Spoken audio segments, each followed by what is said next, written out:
सभी साथियों को मेरा नमस्कार। मैं उपेंद्र यादव। दोस्तों,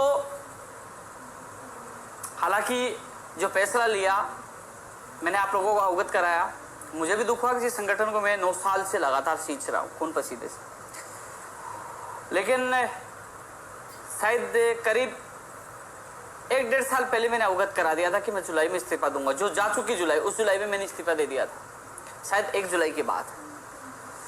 और उसके बाद काफी दिन इंतजार किए कि कोई युवा, कोई नौजवान जो संघर्षशील हो वो संगठन को चलाए, कोई नहीं आया।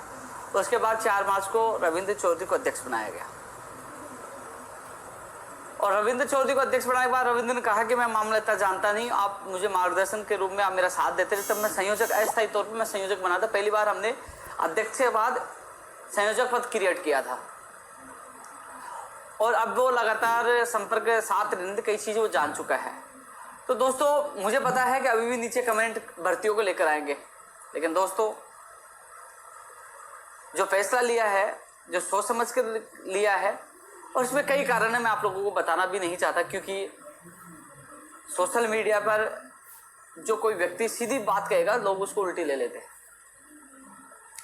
लगातार 9 साल संघर्ष के दौरान, यानी कि शुरुआत 2012 और 11 एंड में 2011 अंत या 12 में हमने शुरुआत की थी संघर्ष की। और इस संघर्ष के दौरान कई बार जेल भी जाना पड़ा, कई बार लठ भी खाना पड़ा, और कई बार आईसीयू में अनशन के दौरान भी जाना पड़ा। और इसमें जल्द ही एक किताब भी लॉन्च होगी, उन युवा साथियों तक आवाज जाएगी जो कई बार अभी जो इन दिनों में जो प्रतियोगिता परीक्षाओं की तैयारी करने वाले हैं, वो अभी नए हैं, उनको अभी तक ज्ञात नहीं कि हमारा संघर्ष 2011-12 से चल रहा है। और करीब 2 लाख से 1.5 से 2 लाख से ज्यादा लोगों को सरकारी जॉब मिल चुकी है। और शायद गुरुचरण साबरा जी के बाद शायद दूसरा इंसान मैं राजस्थान का हूंगा जिसने सबसे ज्यादा अनशन किया है, सबसे ज्यादा। 3 से 4 बार तो मैं खुद आईसीयू में जा चुका हूं, और कई बार जेल, लाठियां खाना। मेरे आज भी याद है 9 अक्टूबर 2015 को भाजपा कार्यालय के बाद सिर फूटा था, 5 टाके आए थे कई बार।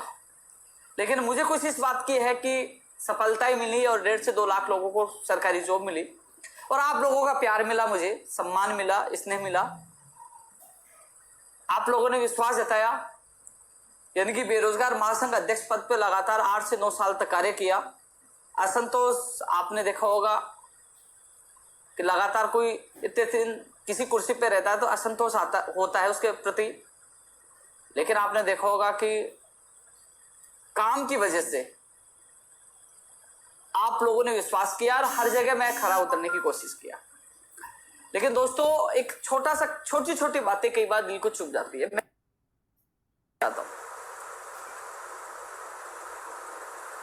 मैं बताना तो नहीं चाहता, लेकिन मैं सोशल मीडिया पे कुछ चीजें देख रहा था। कई बार क्या है कि परिस्थितियां सही नहीं होती। मान लीजिए मैंने कह दिया कि एलडीसी भर्ती 2018 का परिणाम, जो जिला आवंटन सूची जल्द जारी होने वाली है, साइट्स और सॉफ्टवेयर प्रॉब्लम के कारण 1-2 दिन लग गया। तो लोगों के कमेंट मैंने जब देखे, सबसे बड़ा सवाल है कि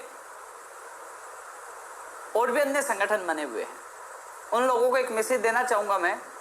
अब आपके पास बहुत अच्छा मौका है, क्योंकि मैं पहले अध्यक्ष पद से, अब संयोजक पद से इस्तीफा दे चुका हूं। आप अच्छा कार्य करके और अपने आप को सही साबित करो, ना कि निजी स्वार्थ के लिए किसी की भावनाओं के साथ खेले। पहले कांग्रेस सरकार, जब मेरा संघर्ष शुरुआत हुआ था उस समय कांग्रेस सरकार थी, लाठियां खाई, जेल गए, फिर बीजेपी सरकार आई, 5 साल लड़ाई लड़ी, और इस सरकार में भी आपको पता है जेल भी जाना पड़ा और अनशन भी करना पड़ा। किसी भी सरकार से समझौता नहीं किया, लड़ाई लड़ी, और हमारा संगठन आज भी बड़े मजबूती के साथ जिंदा है। और क्योंकि संगठन काफी बने हुए थे, लेकिन संगठन खत्म हो जाते निजी स्वार्थ के कारण। या तो कहेंगे कि हमारे 5 तबादले कर दो या वो कर दो, निजी व्यक्तिगत स्वार्थ के कारण संगठन को खत्म कर देते, चाहे सरकारी संगठन हो चाहे प्राइवेट। हमारा बेरोजगार महासंघ में मैंने ये चीजें सबसे बड़ी कमी देखी है। आप लोगों की लड़ाई के लिए न मैं झुका हूं, ना किसी के सामने मैं हारा हूं, लड़ा हूं, चाहे मुझे जेल भी जाना पड़ा, पीछे नहीं हटा। दबंग तरीके से 9 साल तक, 9वां साल चला, 8 साल तक आप लोगों के लिए संघर्ष किया, परिणाम दिया। आप सभी साथियों को बहुत बहुत धन्यवाद। आप लोगों ने मुझे प्यार दिया, इसने दिया। लेकिन सबसे बड़ी बात यही है